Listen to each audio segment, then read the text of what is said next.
QR for the translation so you can enter to the Zoom meeting, please.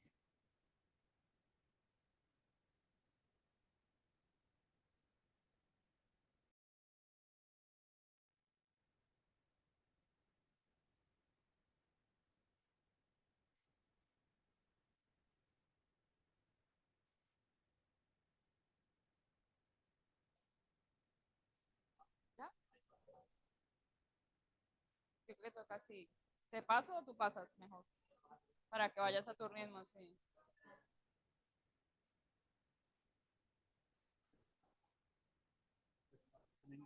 Oh, I think it was a mistake of the program because we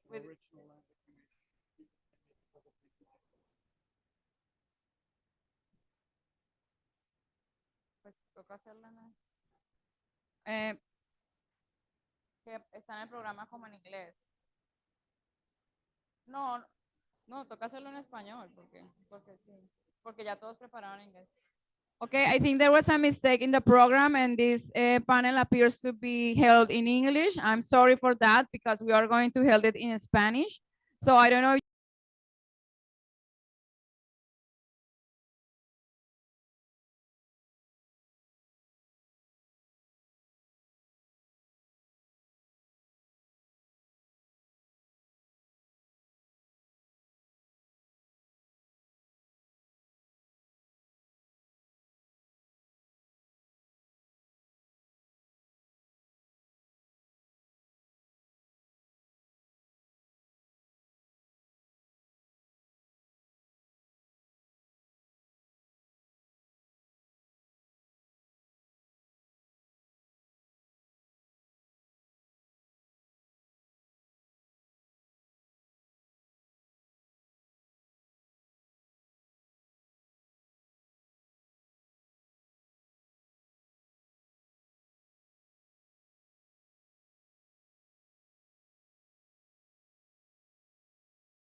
Next slide, please. Next. So many forums, seminars in the country. I'm not going to read this, but there were consensus. Then it's like a crop of consensus as a country. People know what they need in terms of a general law for water. We did the exercise of water for everybody from the legislation, and the same thing came up again and again. We have to build legitimate councils that are diverse from the territories to be able to plan and make decisions about water management. Next.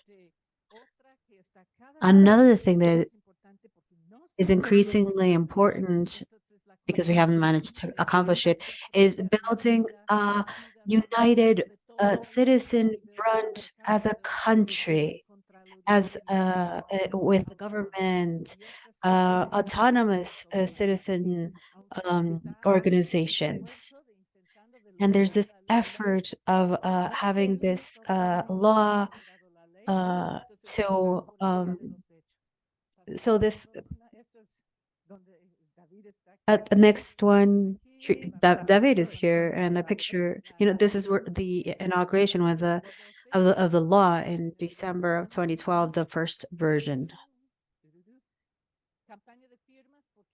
A signing campaign because 2012 there was a new acknowledged right for the citizens, which was the citizen initiative. It required a campaign for signatures with credentials, very bureaucratic, very complex. But we managed to do this as a citizenship initiative. Next slide. And this is with Pedro Arrojo.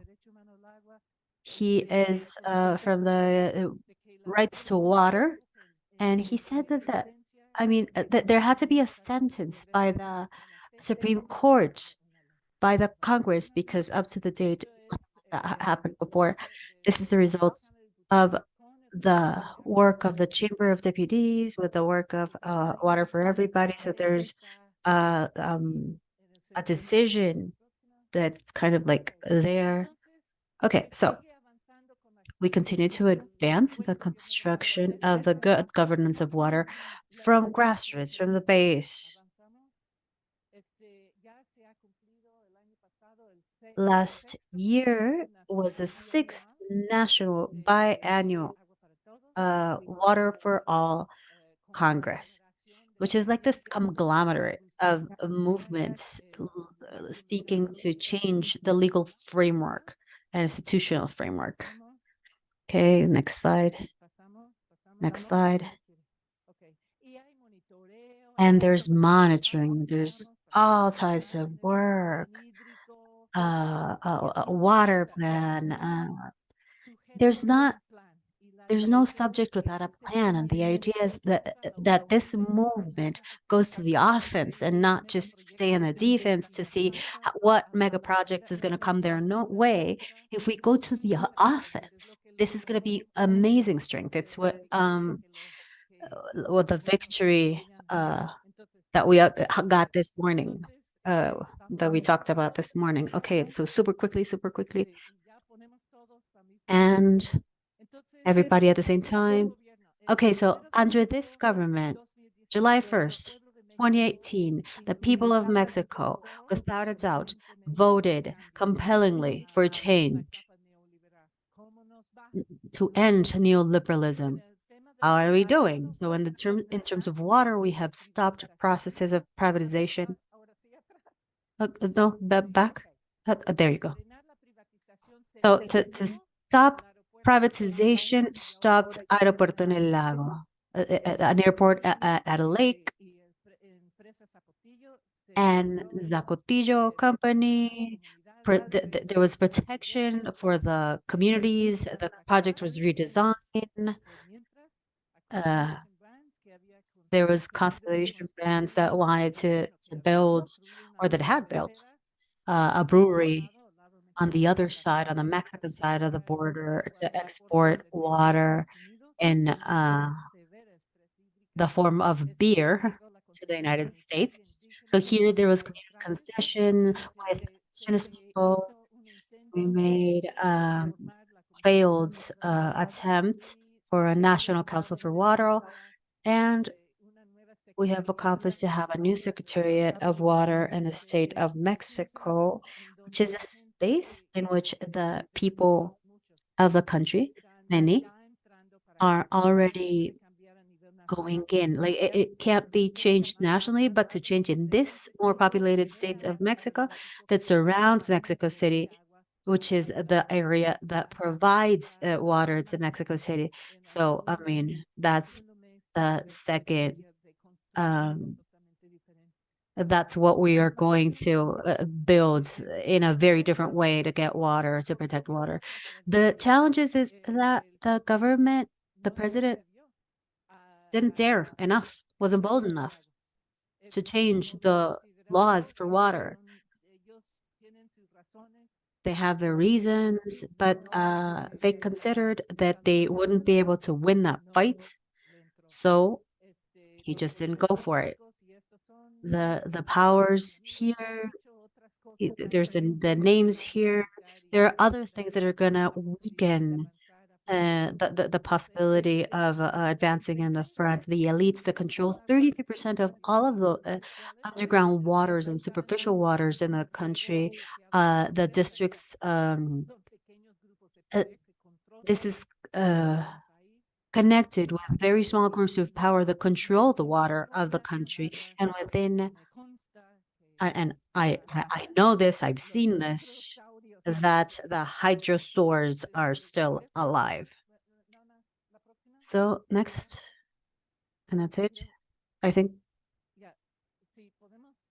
If we could, yeah.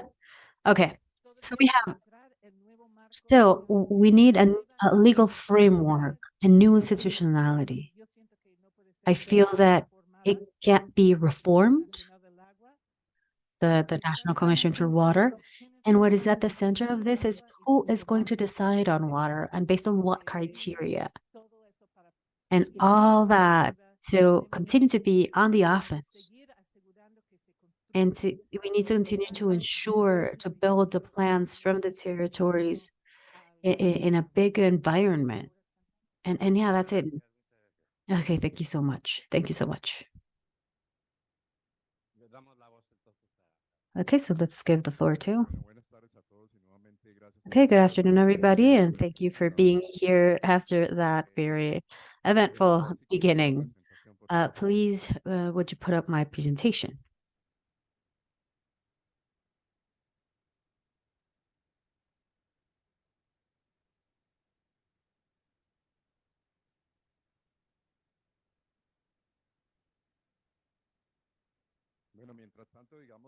All right, so let's just do this a cappella, as Elena said.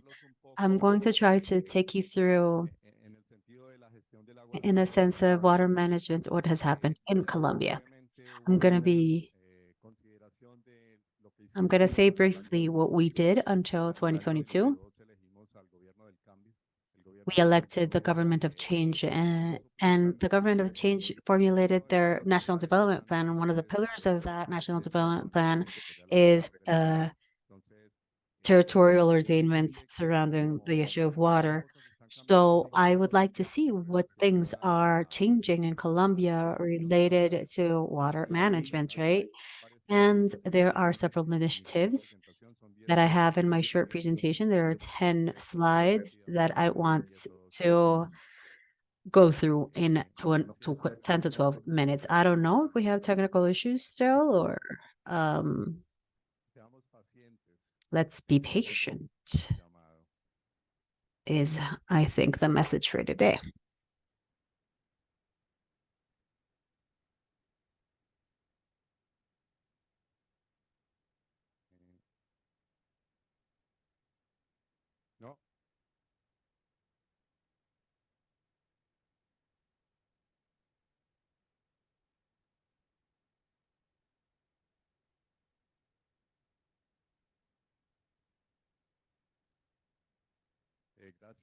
Thank you, Elena, for helping in the solution of the problem.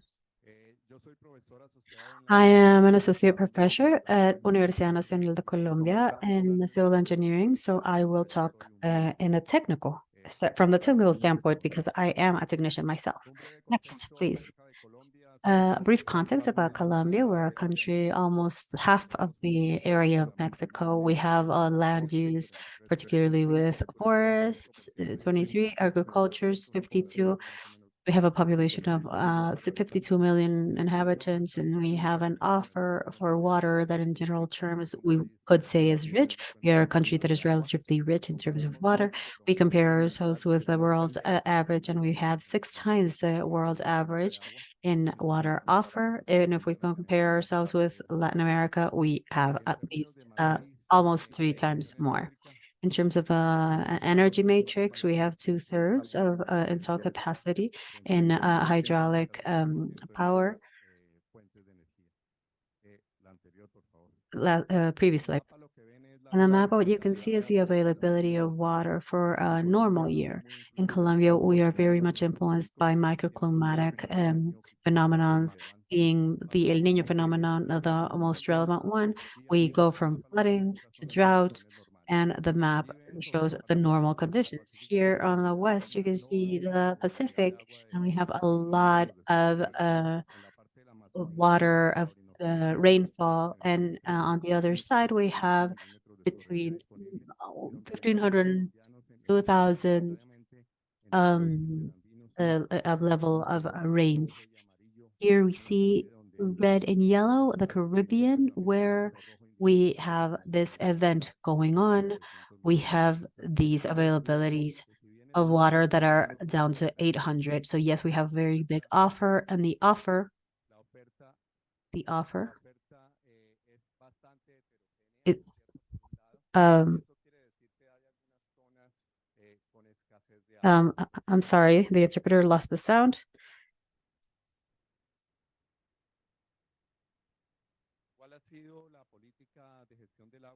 What has been water management? In 2010, the Ministry of Environment and Territorial Development, today is called differently, formulates the policy for the integration of the water resources. I would say that it is of the 20th century that can't face the 21st century challenges. So for context, I want to talk about certain statistics from the UN in terms of the implementation of the water resource, to call in the attention of the Sustainable Development Goal 6. You can see here how many Colombians have access to water. And here I would like to talk about the treatment of residual waters in Colombia. Only 25% have been treated before they are received by bodies of water. What does that mean? That if we thought that we were a country rich in water, the plot thickens because we have a problem with the quality of water, particularly with pathogens, and in many cases we can't use that water. The statistics of the organization of the UN shows that from 2017 and 2021, we have grown in terms of the water management, and we went from 50% as a general criteria to an implementation of almost 57% according to that scale, and we are at least like half of what we expect in terms of integral management of water.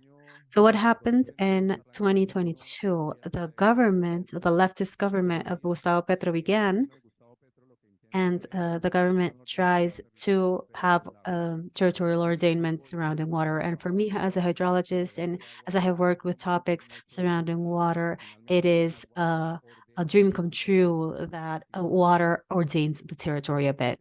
Next, please. Here's water, here at the center of the territorial ordainment, and we propose actions to update the policies for the water management. In other components here we see from the national direction, the offer, and how we care for water. We require to take care of water, but not just take care of the water itself, but the cycle, all of the variables included there. In terms of demands, we want to contrast fundamentally everything having to do with catastrophe or settling, territorial ordainment. In terms of availability, we know that in Colombia we have a lot of conflicts because of the use of land and water, and a strategy to generate maybe less conflicts.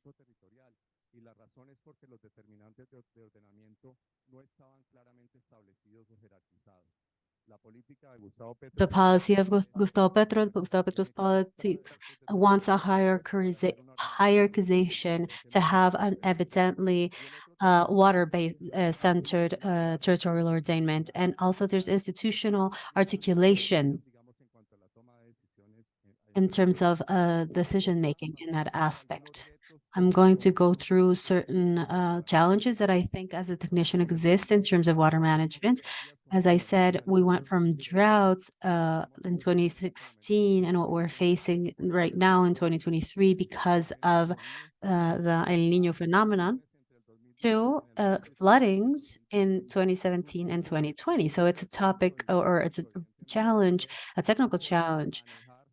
And it's how we can have effective water management when we have such variability and we change so quickly from one year to another, and from drought to flood.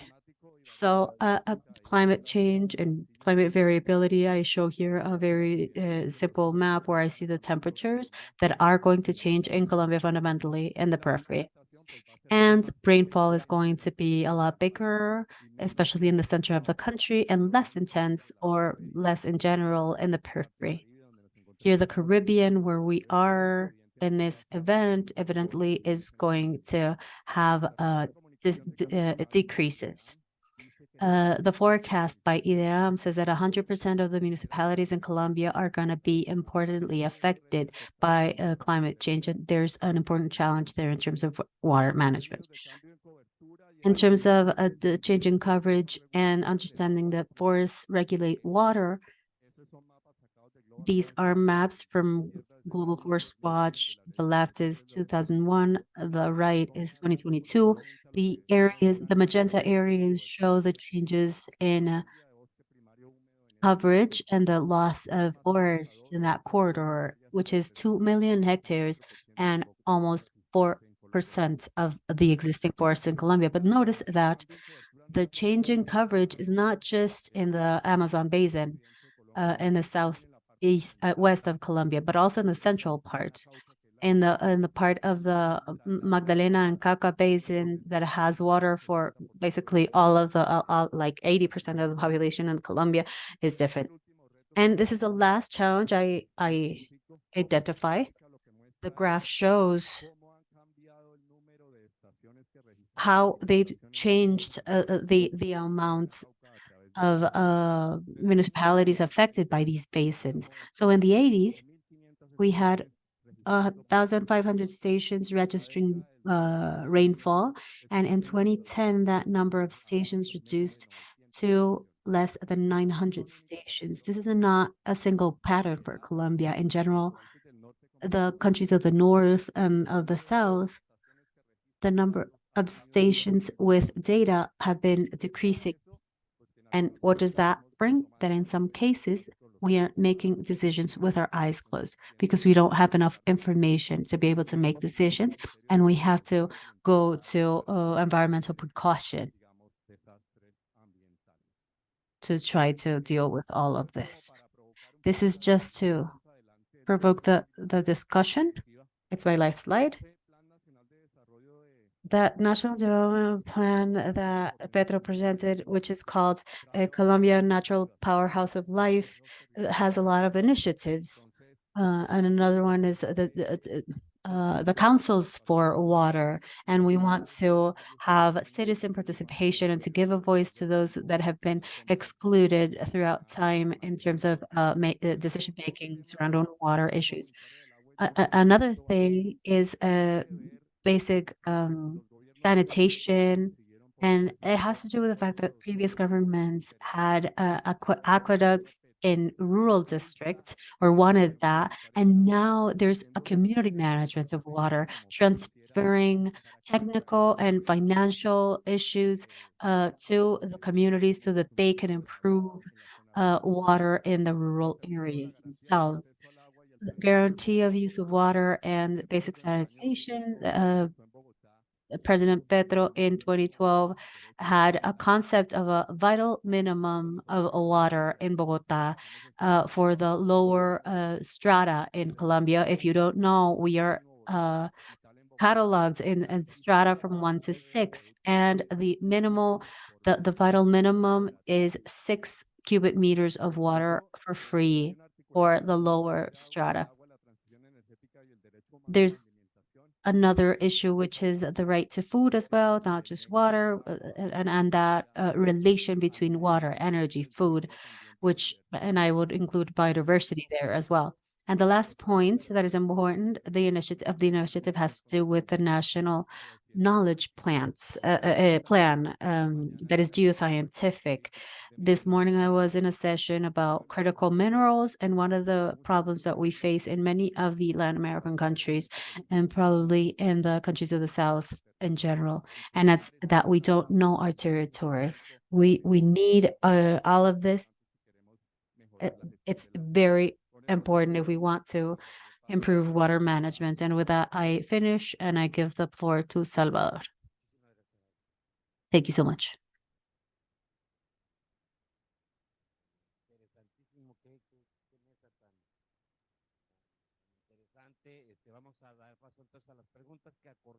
Okay, so we're going to look into questions now.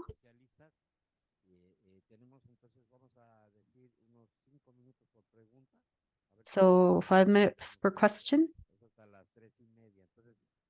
So this is until 3:30. So we have 10 minutes for questions. The interpreter reminds you that with no mic, I can't interpret.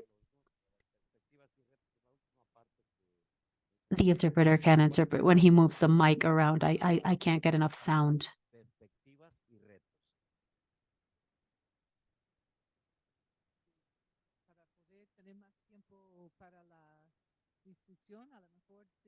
To give a little more time for the discussion.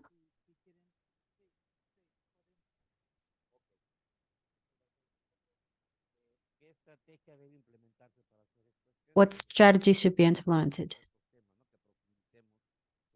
So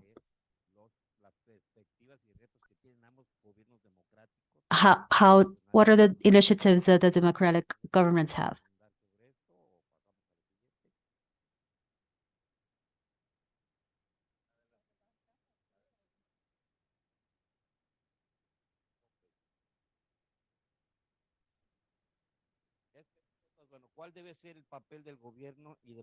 What should be the role of the government and the different sectors?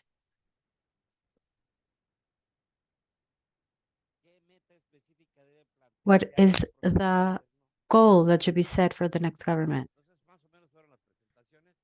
Okay, so those were like the presentations. I'm sorry, the interpreter can't hear because they are not using the mic. People have to use the mic closely. So 5 questions.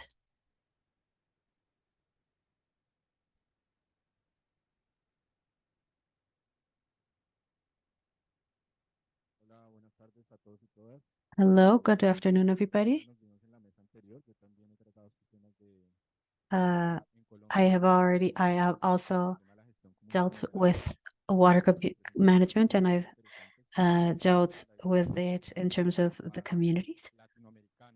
I think that we're trying to broaden this a little bit more to Latin America.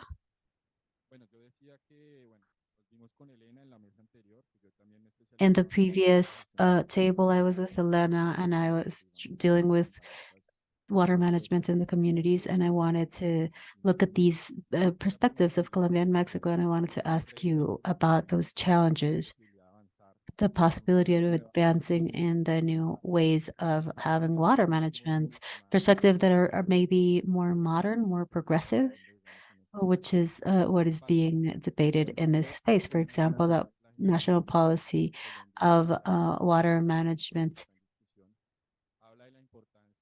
talks about the importance of a focus of water security.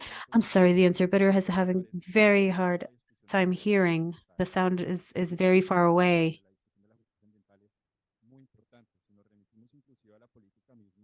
If we go to the policy itself, we have to give priority to the uses of water. But in practice, that's not what happens. In practice, what happens is that the uses are activities surrounding extractivism. How do you see that from your perspective? How would you broaden that discussion of water security?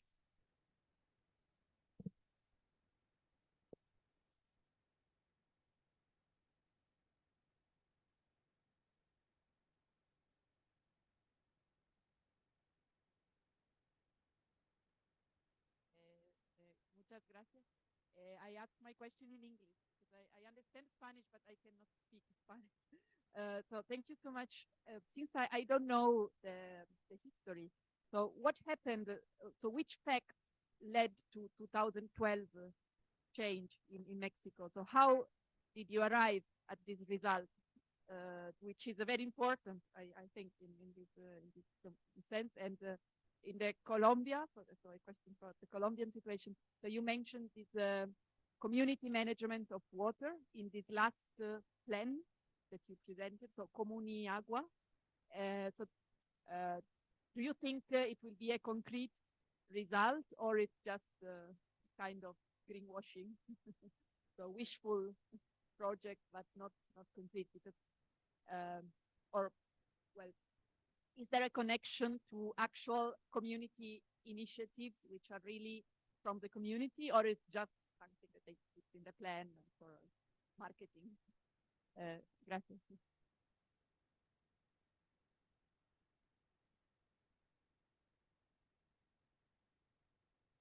Gracias. Me han parecido muy interesantes ambas. Quisiera simplemente contribuir con algunos elementos.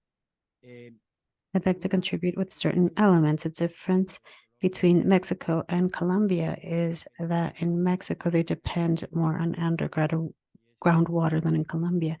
And that's a very big challenge that we have. And a mention I wanted to make to Elena, in 2006 with water, we built with Conagua, we built Isaac, the Index for Sustainability of the Environment and Water and the basins and the basin Bermachapala. And there was a consultation in the high basin, and that would be very much worth it. I can send you the document because it would be worth it to look into this. There is a full cycle for water, and I would gladly make it available. In the case of Colombia, Professor Gerardo contribution, respectfully.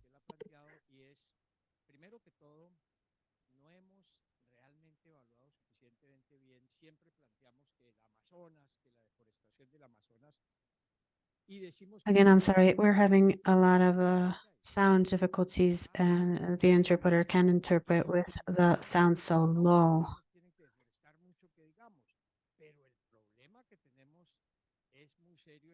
Please allow us a couple of minutes while we improve the sound for the interpreter.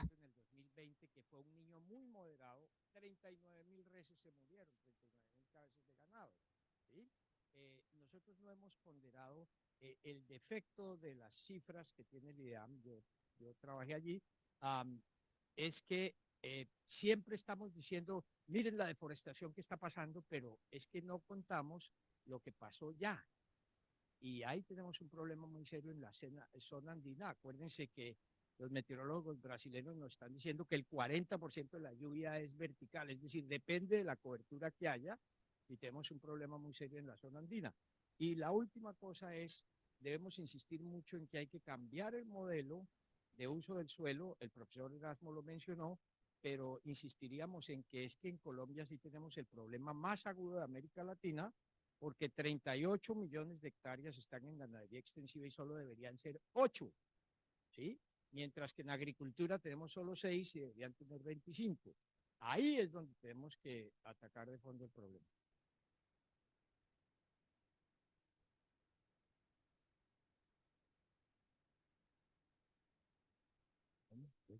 Carlos Fonseca, admirador de Elena y de Erasmo, y del moderador. Carlos Fonseca, soy de la Corporación Simbiosis y del Fondo de Adaptación en Colombia, el Fondo de Adaptación al Cambio Climático, que es del... I am part of the Adaptation Fund from Colombia, designed for the people affected by La Niña 2010-2011, but it has had to be stretched. Elena Vallino, Università di Torino, Italy. Economista. No, I'm sorry. We don't have enough sound to be able to interpret. Complicato.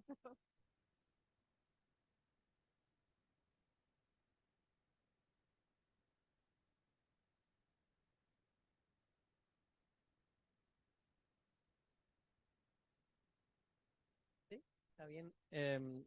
Buenas tardes. Bueno, entonces yo soy Fabrice Moisson, estudiante de doctorado en la Universidad Paris-Saclay y haciendo parte de mi doctorado acá en Colombia. Tenía una pregunta justamente sobre este tema este plan para Colombia. Bueno, dos preguntas de verdad. Una es, ¿cómo se articula este ordenamiento territorial alrededor del agua a nivel regional? ¿Por qué institución se va a implementar justamente a nivel regional o departamental? No sé cuál estará la escala. Y la otra pregunta que tengo es, llamó la atención sobre el tema de información hidrometeorológica y me pregunto si este plan nacional trae cambios en temas de cómo se genera información o se prevé traer cambios en temas de generación de información meteorológica o hidrometeorológica y por cuál modelo, porque también habló de gestión comunitaria y creo que justamente en ese tema la idea es liderando una iniciativa como ejemplar en ese tema en la región de Caldas y a saber si modelos de gestión de información como lo de CIMA que encontramos en Caldas son cosas que podemos esperar ver o desarrollarse por parte de ese plan.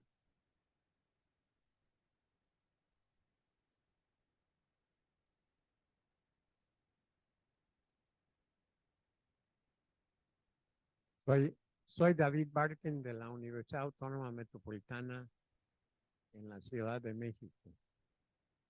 Las dos presentaciones hacen evidente que el gobierno puede jugar un papel muy importante en la formulación de la sociedad civil, en la participación, en el diseño del uso. Yo con su presentación me quedé muy impresionado. Usted está diciendo que hay un cambio dramático en Colombia a raíz de la elección de Gustavo Petro. Mi pregunta es, ¿hay el respaldo de base para la implementación de esta legislación y los cambios en el marco gestionario que usted está describiendo? En el caso de México, te incito a explicar, a reflexionar de por qué, a pesar de un gobierno que fue abrumadoramente elegida, no fue capaz de hacer que la iniciativa ciudadana de la ley general del agua fuera promulgada.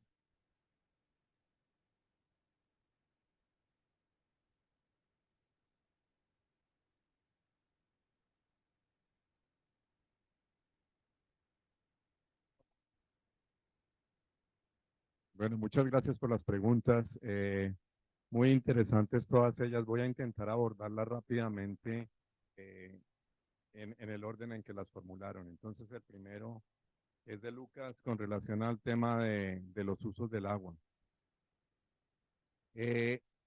Yo ahí quisiera conectar la gestión del agua nuevamente con el ordenamiento territorial, cosa que a mí me parece fundamental. Y en Colombia, ¿qué ha sucedido? De los 1000 municipios que tenemos, cerca del 90% de ellos tienen planes de ordenamiento territorial desactualizados o no vigentes. Y cuando uno se pregunta por qué sucede eso, evidentemente hay muchas razones, ¿cierto?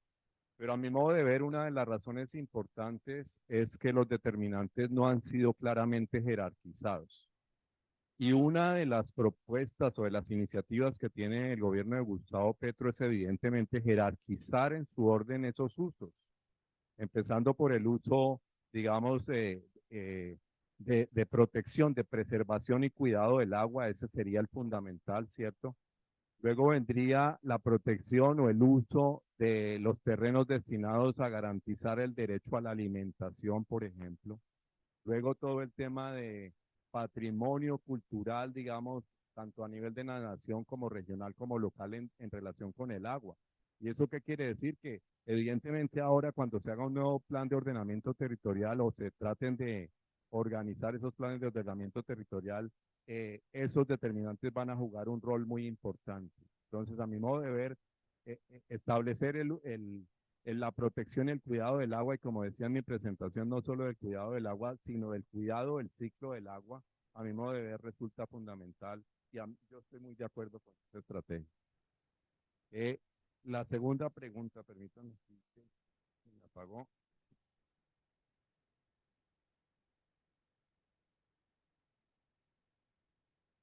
La segunda pregunta hablaba de gestión The comunitaria. second question was talking about community management and if that was just greenwashing. Digamos, confío en que sí es una iniciativa bien lanzada, ¿cierto?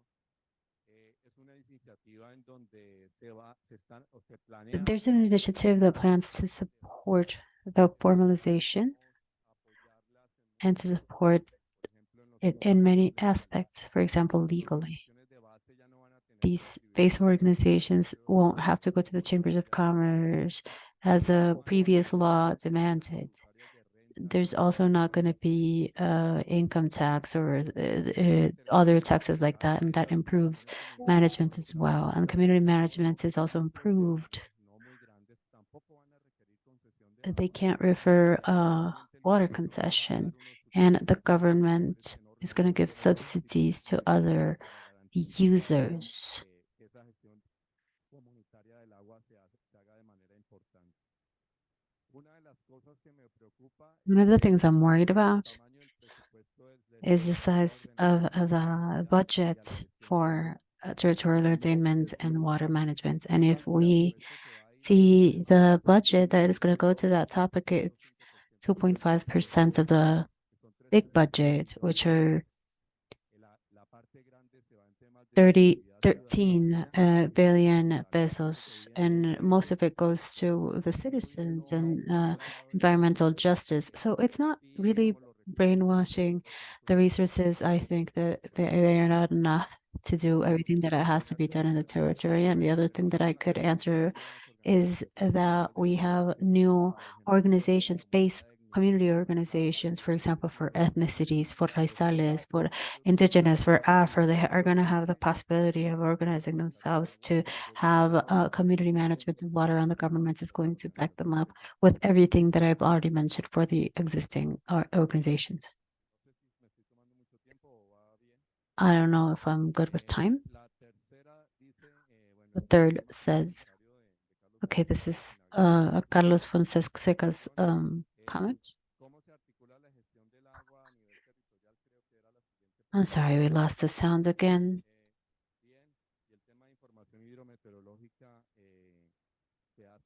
Quisiera comenzar por el tema de información hidrometeorológica. Ustedes vieron en mi presentación que la iniciativa del gobierno Petro formula crear un programa o un plan nacional de conocimiento geocientífico. Pero ese plan de conocimiento geocientífico está más orientado hacia los temas de minería e hidrocarburos. Y la razón de eso es que está en cabeza del Ministerio de Minas y Energía y está delegado al Servicio Geológico Colombiano. Entonces quiere decir que vamos a entender más de amenazas geotécnicas, de reservas de...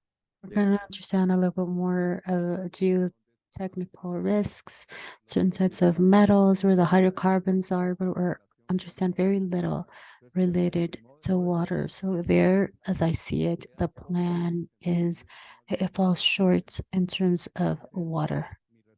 What can we do? My answer would be, on the one hand, we have to consolidate the monitoring networks and put them together, because that's how we can gain knowledge, and to prove the initiatives that exist in the territory. But I have the idea that should be mixed or combined with participatory monitoring in the communities. We have a lot to learn from the communities, and maybe we're not doing such a good job. I am part of the... I'm sorry, we lost the sound again.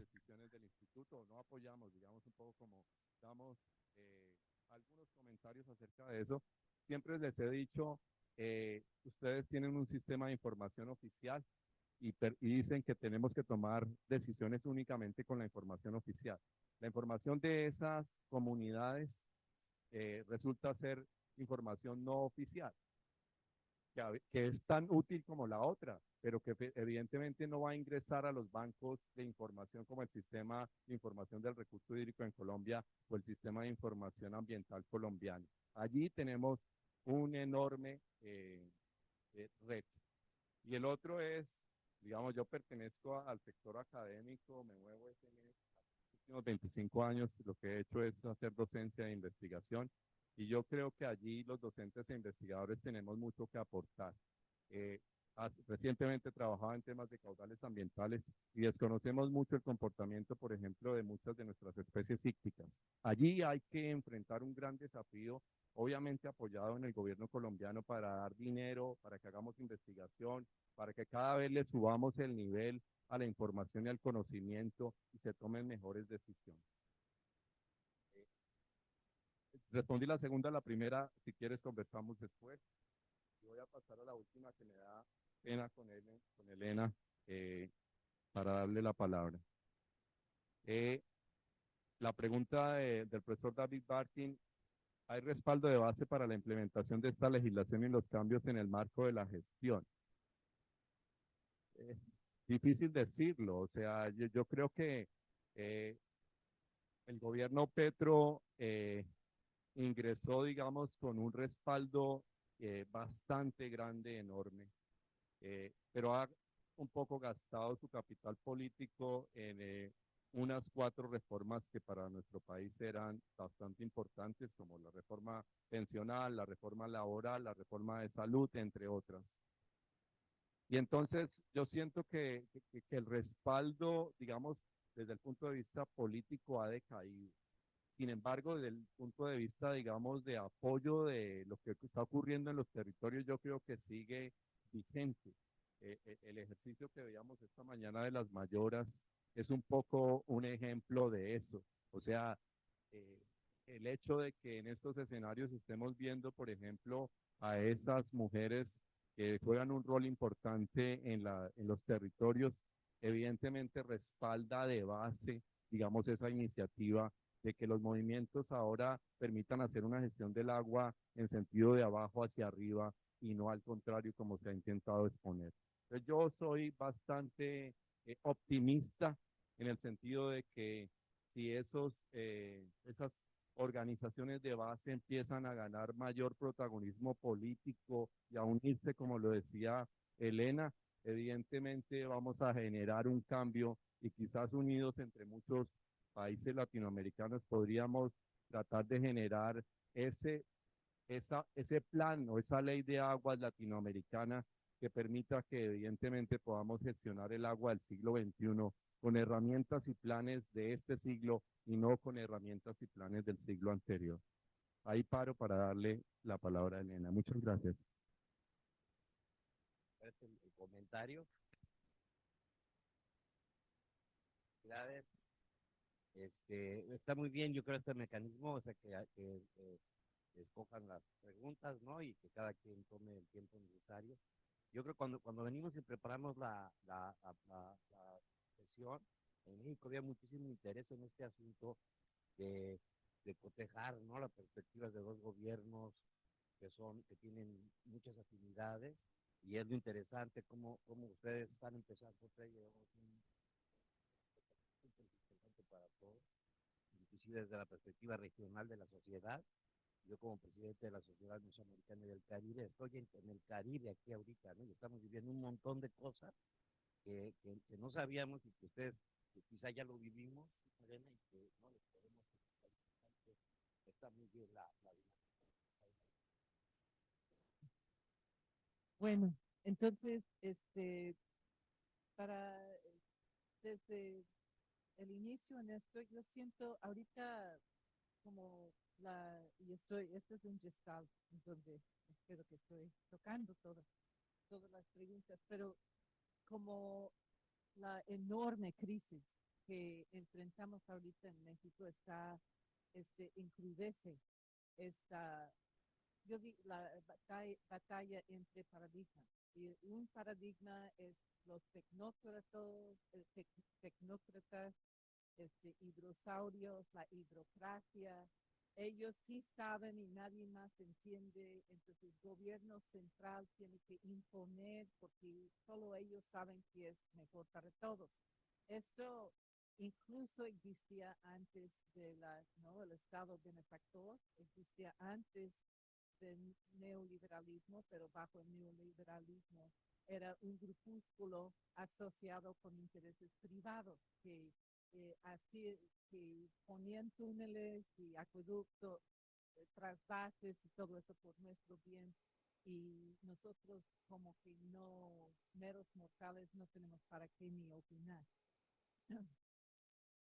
La ley general de aguas, yo siento cada nuevo proceso de estos cambios son cambios también que terminan encarnados por personas en particular, ¿no? Que son, ¿no? En este caso, Andrés Manuel López Obrador, que tiene este sentido no a la privatización, ciertos valores muy claros.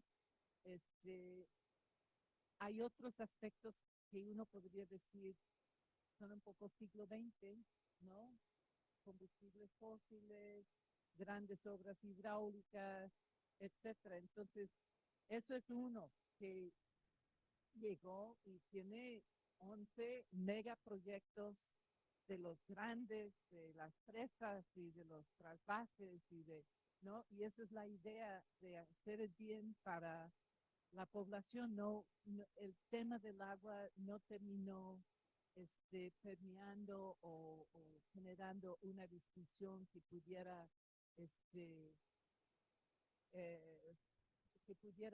influir mucho. Ahora, mi servidora, ¿no? Fui invitada personalmente a entrar en su tercer año de gobierno para corregir los problemas profundos en la Comisión Nacional del Agua. Y a los 6 de nosotros que nos encargaron con esta tarea, nos pidió el presidente: el agua es para el pueblo, no es para los intereses, pongan fin a la corrupción.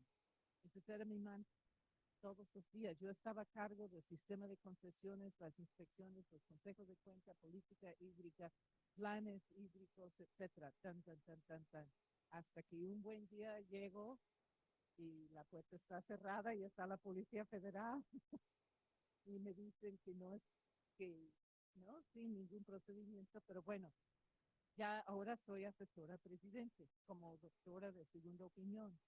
Y lo que sí estamos viendo es como un clash.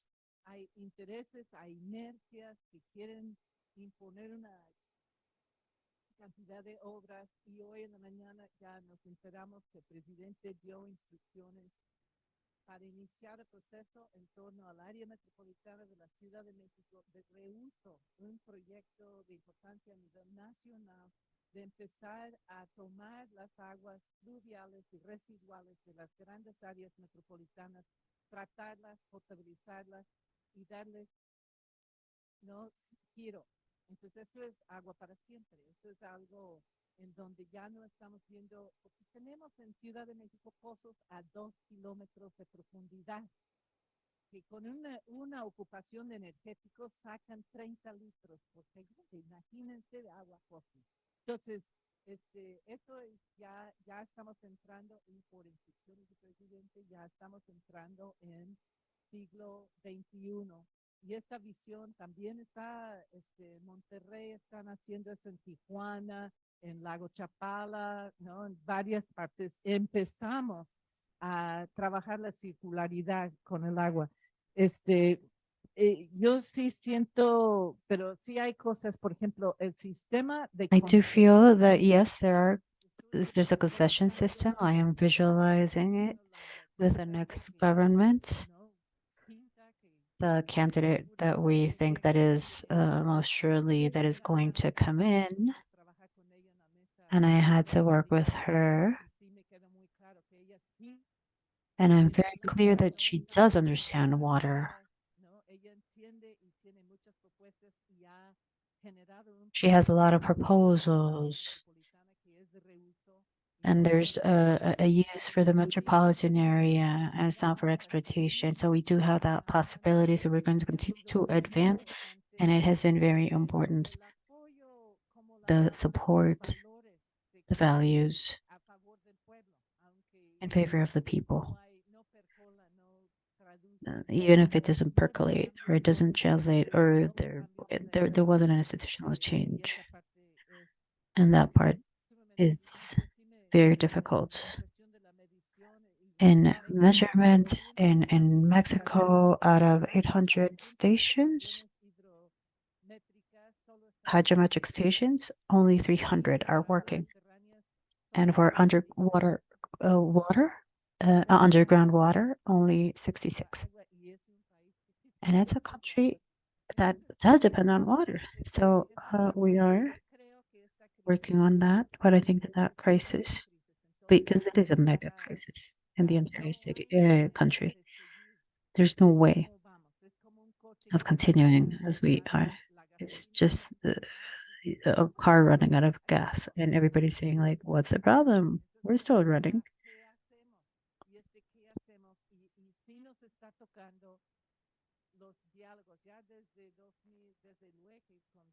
Sorry, we lost sound again.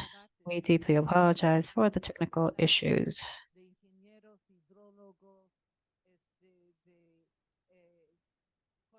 Tuvimos un debate de 3 horas para ver si la planta de tratamiento metropolitana versus otro trasvase, ¿no? Y ¡pum! Pegó la mesa y dijo, ya, lo que proponen ustedes cuesta menos y tiene más beneficios, pero vamos a hacer el proyecto que yo quiero. Entonces, eso es el momento en donde dijimos, tenemos que cambiar la ley, tenemos que cambiar quién decide, no puede ser así. Entonces, ahora sí están los debates y cada día ahora frente a las presas secas de Cutzamala, cada día son enormes debates. Y la cosa es que el otro lado ya no tiene argumentos. Entonces, en lo técnico, en lo social, en lo económico, etcétera, hay un nuevo modelo. Yo siento que es un parto con mucho dolor, un parto larguísimo y con pasos adelante y luego pasos atrás. Pero sí, en México sí estamos viendo, y con el apoyo del presidente estamos viendo el avance de este nuevo modelo.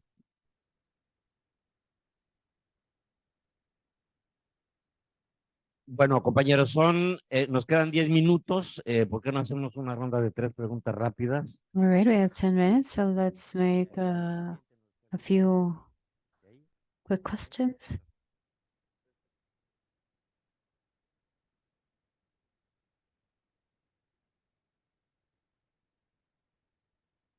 Hola, buenas tardes. Hi, good afternoon, everybody. My name is Juan Carlos Gomez.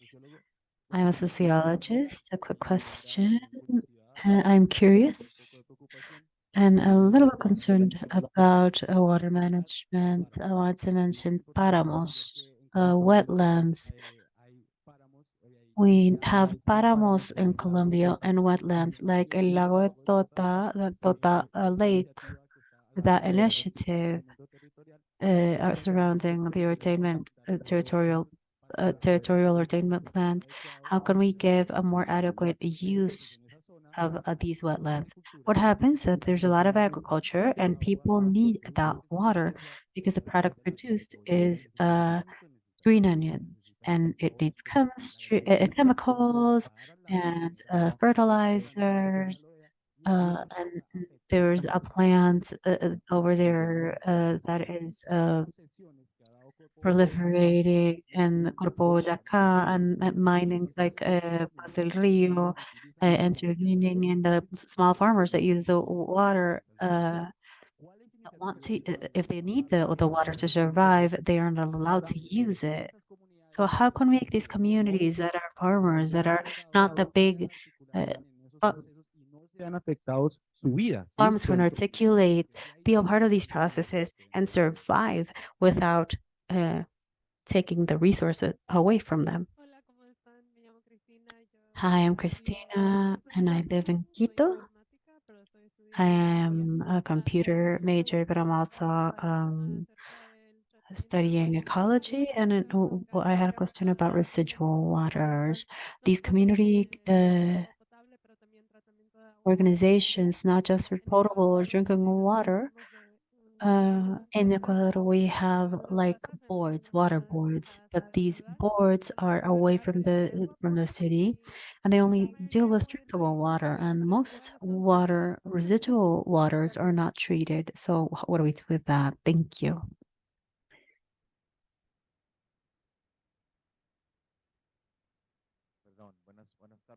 Hi, good afternoon. Pablo Sandoval from Guadalajara University. Briefly, water is a strategic resource, undoubtedly.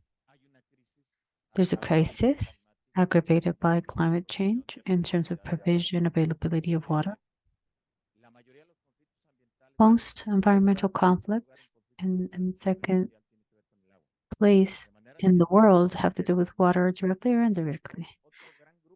Because another group of environmental problems are also related to water use.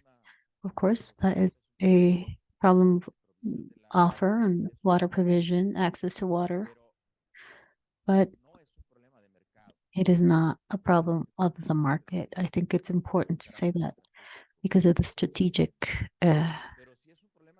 character, because of the problems, the problem it has, but it does have to do with development. I mean, the second strategic element that moves the economy after fossil fuels, etc., it's water. A great amount of productive processes are linked to water consumption, domestic consumption activities such as the textile industry need water. Access to water has to do with power relations. So its strategic character it makes it be in a dispute in terms of power, and that is an impressive dispute. So what I think is that the problem of access and availability to water has to be dealt with from other places. There's an institutional issue that we can use, but what could we do integrally? An adjustment or a transition, at least, to a development model to try to deal with this that doesn't seem like a crisis, but a collapse in terms of water that is just near tragic and very scary.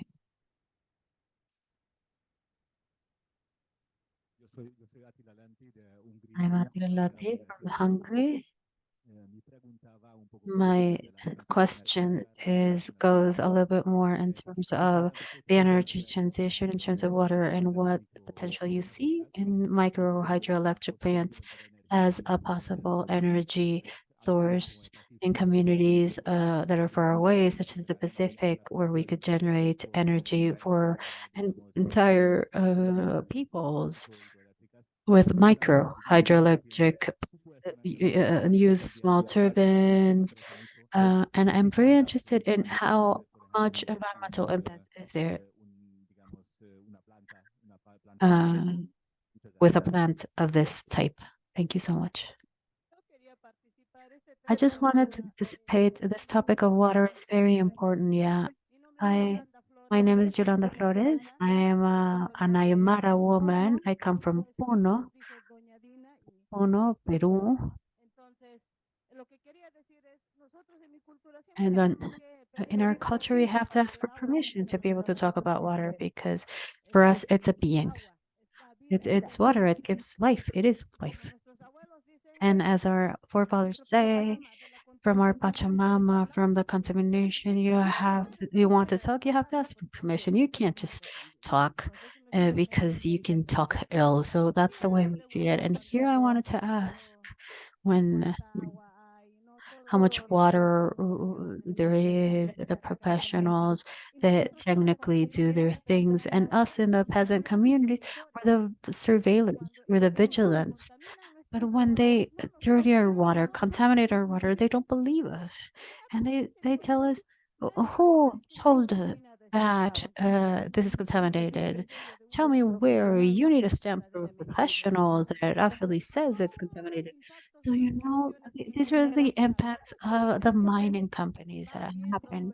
How do you see in your country, in Mexico, or is there no contamination here in Colombia? I mean, the people where we live, we're guardians of our apples. That way, because that is where medicine lies, next to the river, on the riverbeds. That's what gives us life. So, how can you see that? How do you see that? Because uh, there's this water board, and yeah, they give us. There's a person that takes that takes what the community thinks, and then they come back with another person that brings another point of view and another way of thinking. So, I mean, I would like to know your experiences in your countries.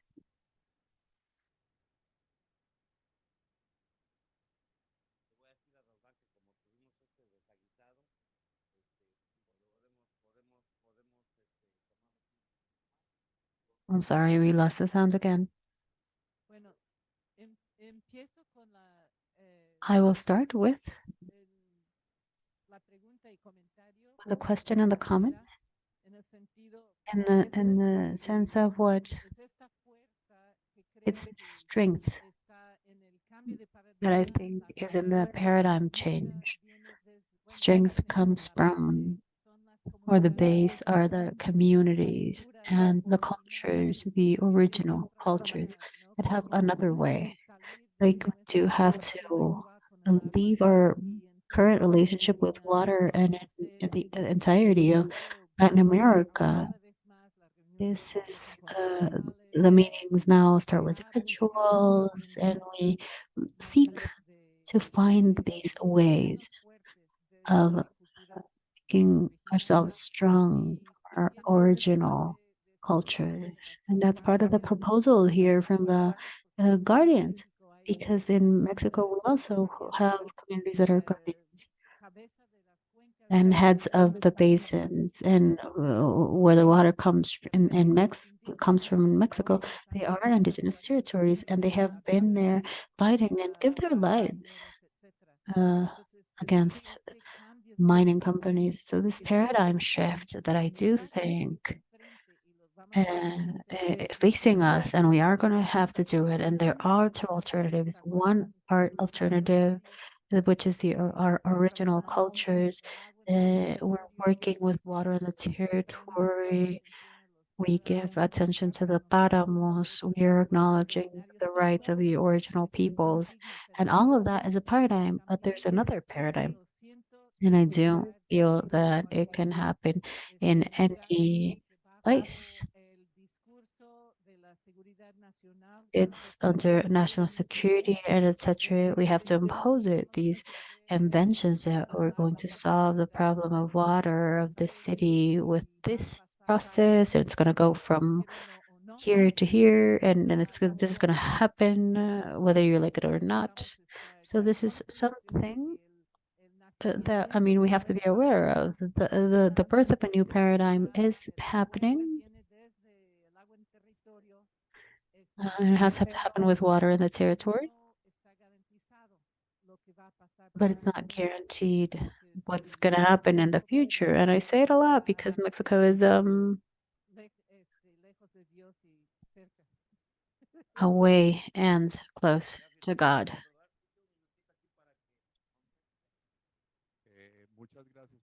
Thank you so much for that second round of questions. I'm going to quickly answer two that have to do with the technical aspects.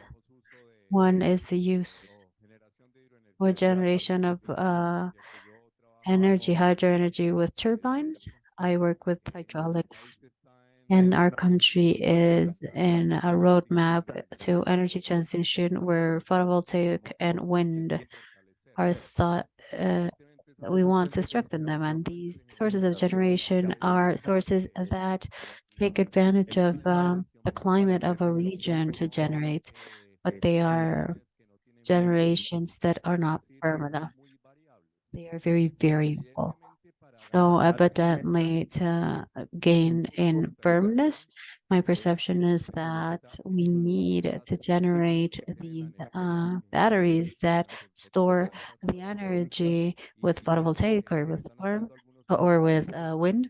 And this being done by several countries in the sense of repotentializing its projects, its hydroelectric projects through pumps and turbines, a superior lake, an inferior lake, and further to circulate water. And the energy that I use to pump the water upwards comes from clean photovoltaic and wind. I think there's a huge potential there. And in terms of installing turbines, we have to be careful with the affectations in the ecosystem. But I think that locally it can be an important solution. So to answer to Juan Carlos, the topic of asymmetries and the participation of different actors tries to solve these conflicts because of the use of water. I would say that the territorial councils there are a strength there. I am an optimist, but additionally, I think that we need these instruments or participation mechanisms like public consultations that withered in our country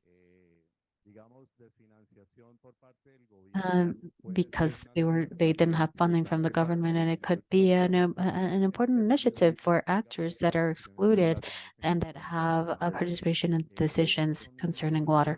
Those are my opinions. I thank you very much for your participation and for your interesting questions, and I'll give the floor to Salvador for the closing. Thank you. So, an applause to both our panel members. Thank you. Thank you. It was excellent. This session was excellent, and we will see each other in the next few days. Kisses, hugs.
Necesitamos una representación, ¿no?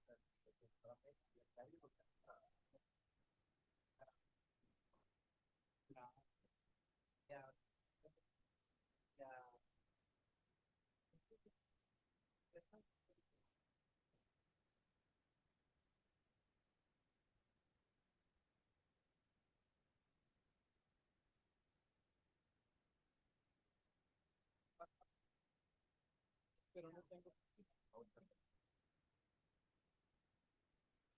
Chicos, yo sé que me pusieron, no, se batieron como los buenos. Excúsenos por las fallas técnicas, mañana les prometemos. No, estuvo bien, yo he organizado esto, así pasa.